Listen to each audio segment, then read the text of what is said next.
और सुना दो, कैसे हो? तो तुम्हारा भाई आ चुका है नई वीडियो लेके, और आज हम सीखेंगे इंडिकेटर्स के बारे में। तो बहुत जगह आप लोगों ने सुना होगा कि ये इंडिकेटर लगाएं, ये लगाएं। मैं जो पर्सनली लगाता हूँ मैं वो समझा रहा हूँ। मैं पर्सनली दो यूज़ करता हूँ, लेकिन मैं एक एक्स्ट्रा में समझा रहा हूँ कि ये चीज़ भी होती है। तो सबसे पहला है SMA, सिंपल मूविंग एवरेज। फिर दूसरा है MACD, और तीसरा है RSI। मैं इनमें से मोस्टली ये दो यूज़ करता हूँ, SMA और RSI।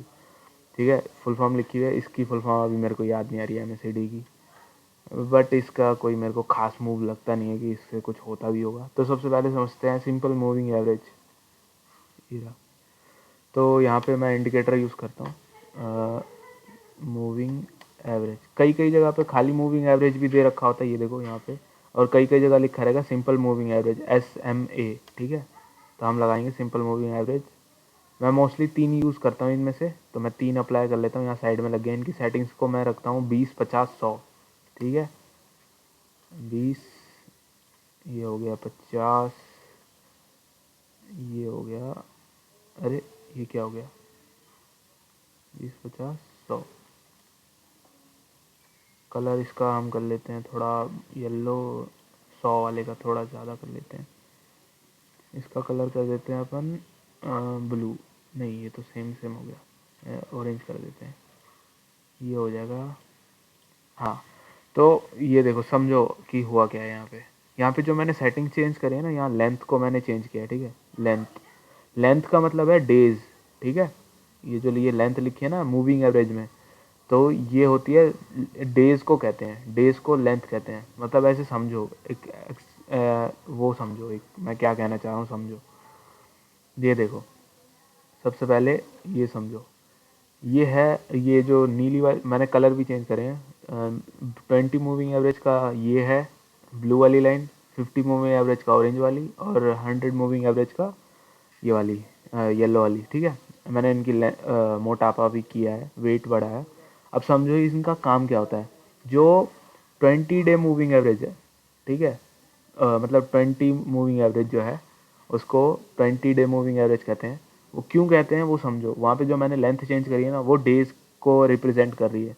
तो 20 डे मूविंग एवरेज का मतलब होता है कि 20 दिन में प्राइस कहाँ कहाँ रिवॉल्व करा है, तो उसकी एक लाइन आ जाती है यहाँ पे, ये देखो। ठीक है, 20 दिन में भाई इतना अप एंड डाउन होके ये लाइन एक तैयार होती है। ठीक है, 20 डे मूविंग एवरेज ये रहा। ठीक है, अब 50 डे का भी 50 डे मूविंग एवरेज बनेगी कि 50 दिन का एवरेज बनाया जाएगा, और उसके तौर पे एक लाइन तैयार होती है कि इस लाइन के अराउंड वो घूम रहा है। और ये सब ना एज अ सपोर्ट काम करते हैं। ठीक है, यहाँ देखो, 50 डे मूविंग एवरेज पे आया, उठा, फिर आया, उठा, फिर 20 तोड़ दिया उसने, फिर 50 भी तोड़ दिया, फिर 100 पे उठा, जंप आया, फिर उसने 100 को क्रॉस कर दिया, नीचे ले गया, फिर थोड़ा जंप आ गया। ऐसे ही 200 डेज भी होता है, तो 200 सबसे मैक्सिमम होता है। मतलब मैं पर्सनली इतने ही लगाता हूँ। आप 200 भी लगा सकते हो, मैक्सिमम होता है वो। यहाँ से मैं साइड से ऐड करके दिखा दूंगा बाद में। लेकिन ये समझो, ये जो ये मूविंग एवरेज का काम, पता है सिंपल काम है कि मूविंग एवरेज का काम होता है कि आपको एक एवरेज बताएगा वो उतने दिनों का, जहाँ आप लेंथ में टाइप करोगे। तो मैंने 20 दिन और 50 दिन और 100 दिन कर रखा है। तो ये उन 3 दिन, मतलब उन 3 सेटिंग्स की लाइन आ गई है। ठीक है, 20 डे, 50 डे और 100 डे। तो ये लाइन बताती है हमें, एज अ सपोर्ट काम करेगी, सपोर्ट भी काम करेगी और रेजिस्टेंस भी काम करेगी। अगर ये नीचे आ गई है तो ये अब मतलब अब ये रेजिस्टेंस जैसा काम हो रहा है यहाँ पे। ठीक है, समझो। अरे कहाँ चल गया, ये देखो, अब ये ना रेजिस्टेंस वाला काम कर रहा है यहाँ पे। 20 डे मूविंग एवरेज, ये देखो, रेजिस्टेंस वाला काम करेगा अब इसके लिए, इस कैंडल के लिए। ठीक है, अब यहाँ पे इसने ऊपर क्लोज दिया है 20 डे के। ठीक है, दिख रहा हो तो किसी को, ये देखो, ये देखो, 20 डे के ऊपर क्लोज है। ठीक है, अब कल दो चीज़ें हो सकती हैं, या तो ये ऊपर खुले, या तो ये नीचे आएगा, यहीं से नीचे आ जाएगा, ये यहाँ जाके नीचे आ जाएगा, या तो ये ऊपर ही जाएगा फिर। और ऊपर जाने के बाद या तो हो सकता है कि ये यहाँ कितना है, 50 डे मूविंग एवरेज पे इसको रेजिस्टेंस फेस करने को मिल जाएगा अच्छा खासा। ठीक है, मोस्ट ऑफ द केस मेरे को यहाँ तक, जहाँ तक लग रहा है, तो ये ऊपर ही जाना चाहिए, क्योंकि एक डब्ल्यू पैटर्न भी बन रहा है। ठीक है, अगर किसी को दिख रहा हो तो, ये देखो यहाँ पे कितना शानदार डब्लू पैटर्न बनेगा।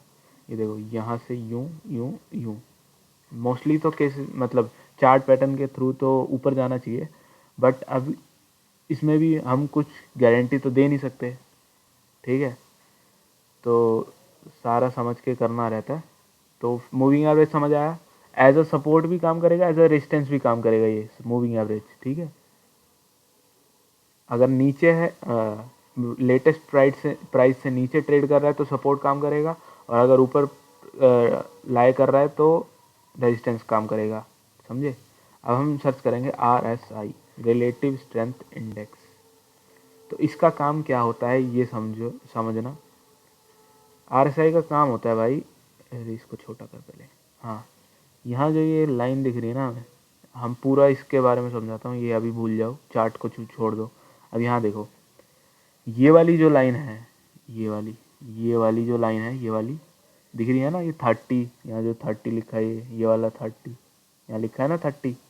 तो ये जो 30 वाली लाइन है, अगर इससे नीचे ये RSI की लाइन आ जाती है, ठीक है, जैसे मान लो कहीं आई होगी, वैसे तो ये देखो यहाँ आई है ना 30 के भी नीचे, कहाँ 17 पे आ गया है, या साइड में देखो, राइट साइड पे देखो मेरे, ठीक है, यहाँ देखो, यहाँ पे 17 पे आ गया है, ठीक है, 30 से भी नीचे आ गया है। तो इसका मतलब होता है वीक स्टॉक हो गया, बहुत ज़्यादा वीक हो गया। अब इसमें ना लॉन्ग बिल्डअप बनेगा, समझे। यहाँ देखो, यहाँ से लॉन्ग बिल्डअप बनना शुरू हुआ ना, अगर कोई लॉन्ग टर्म के लिए ऐसी तुम्हें छाटना रहता है, अगर वीक स्टॉक हो गया यहाँ पे दिखा दिया कि बहुत वीक हो गया है, तो उसके अंदर मूव आने वाला होता है, तो वहाँ पे आप इन्वेस्ट कर सकते हो अच्छा खासा, और उसके बाद अच्छी खासी रैली चल जाती है, ठीक है। अब ये ट्रेड कर रहा था 17 पे, ठीक है। अब यहाँ पे जितने भी इन्वेस्टर घुसे होंगे तो घुसे होंगे, वरना तो क्या ही कहें, जिसको घुसना होगा वो तो घुस गया होगा, ठीक है। यहाँ पे जो बंदा पकड़ा होगा वीक स्टॉक को, यहाँ पे बहुत, अगर यहाँ पे ना वो लोग घुस सकते हैं जो इक्विटी करते हैं और उन पे अच्छा खासा अमाउंट है ट्रेड करने के लिए, लाइक 1 CR के आसपास, तो वो लोग घुस सकते हैं, क्योंकि इसका प्राइस तब कितना रुपये था, यहाँ देखो 4,000 का रुपये है, तो अच्छे खासे शेयर मिल जाते हैं आपको। अगर कोई इन्वेस्टर है तो वो ऐसे ट्रेड ले सकता है यहाँ पे, ठीक है। फुल वीक हो गया, फुल वीक देखो, 17 पे चल रहा था, अच्छा खासा बिल्डअप चालू हुआ ना, इसके बाद मस्त एकदम ऊपर तक गया। अब ये समझना, यहाँ लाइन कौन सी है, 70 की, 70 से अगर ऊपर ट्रेड हो रहा है, ठीक है, तो भाई वो होता है रेड जोन। मैं उसको रेड जोन बोलता हूँ, आप जो मर्जी कोई कुछ बोलता होगा, मैं रेड जोन बोलता हूँ। उसका मतलब होता है वो जो शेयर है वो ओवर बाय हो चुका है, यहाँ पे ओवर से होल्ड हो गया था, यहाँ पे ओवर बाय हो चुका है। अब ओवर बाय जब हो जाता है तो इसका मतलब होता है कि अब उसका प्राइस कुछ टाइम बाद अब नीचे आने वाला है, ठीक है।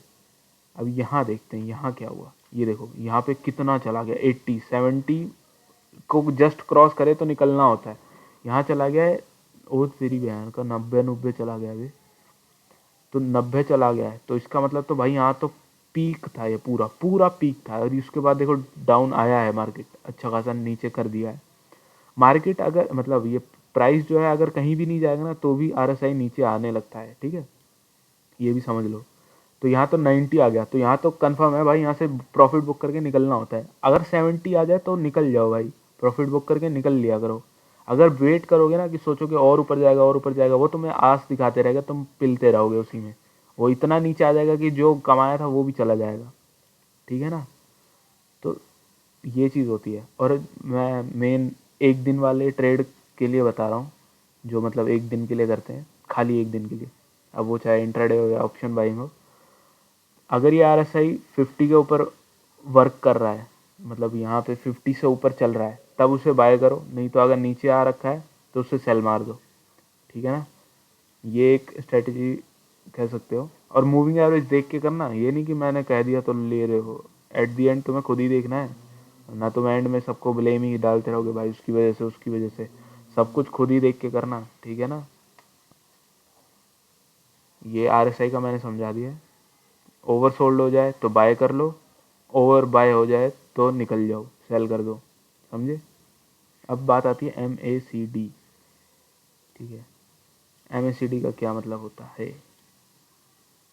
MACD, ये देखो, ये मेरे ख्याल सबको पता ही होगा, ये मोस्टली केसों में सबको ही पता रहता है कि क्या होता है।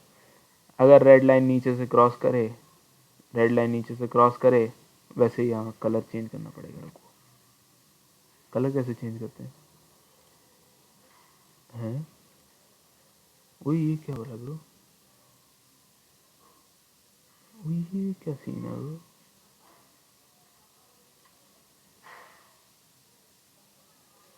कलर नहीं चेंज हो रहा क्या? मूविंग एवरेज, वॉल्यूम, क्या सीन है? ओ आया आया आया आया। क्या हो रहा है ये?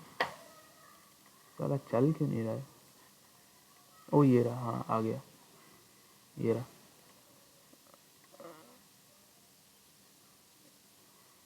ऑरेंज कहाँ हो रखा है भाई? हाँ, MACD को रेड कर दो और इसको कर दो ब्लू। ओके, हाँ अब ये देखो, अगर रेड लाइन नीचे से काटे ब्लू लाइन को तो बुल रन होता है। यहाँ से देखो, यहाँ रेड लाइन ने काटा इसको नीचे से तो बुल रन आया थोड़ा बहुत, ठीक है। और अगर ब्लू लाइन रेड लाइन को काटे ऊपर से, ठीक है, ब्लू लाइन काटे रेड लाइन को ऊपर से, ठीक है। ओ सॉरी, गलत बोल दिया मैंने। रेड लाइन अगर नीचे से काटे तो बुल रन, ऊपर से काटे तो बेरिश रन, ठीक है। तो प्राइस मतलब नीचे आने वाला होता है। अगर ऊपर से काट रहा है, ये देखो, ये रहा, यहाँ पे काटा इसने, काट के छू के फिर ऊपर उठा और फिर नीचे दे ही दिया, ठीक है। नीचे से अगर काट रही है ब्लू लाइन, ओ रेड लाइन, तो बुल रन है, और अगर ऊपर से रेड लाइन काट रही है तो बेरिश रन है, ठीक है। यहाँ से मैंने ये कलर चेंज किया है, MACD का रेड कर दिया और सिग्नल का ब्लू कर दिया, ठीक है। ये मेरे ख्याल सबको पता ही होगा, इस पर ज़्यादा टाइम वेस्ट नहीं करता हूँ, हटाओ इसकी बहन का। तो मैं मोस्टली तो मैंने बता दिया है कि मैं RSI और मूविंग, अरे क्या है ये, पता नहीं क्या हो गया, हट भी नहीं रहा है। ठीक है भाई, देख लिया मैंने, पता नहीं क्या सीन है। हाँ, तो मोस्टली मैं तो RSI और मूविंग एवरेज ही करता हूँ यूज़। तो आप देख लेना आपको क्या समझ आ रहा है। मेरे को तीन ही पता है, तो मैं तीन ही बता रहा हूँ, मैं फालतू की चीज़ें नहीं बता रहा हूँ। मैं जिस पे ट्रेड लेता हूँ या मैं किस पे काम करता हूँ तो मैंने वो बता दिया, बाकी आप देख लेना। तो मिलते हैं नेक्स्ट में, तब तक के लिए बाय।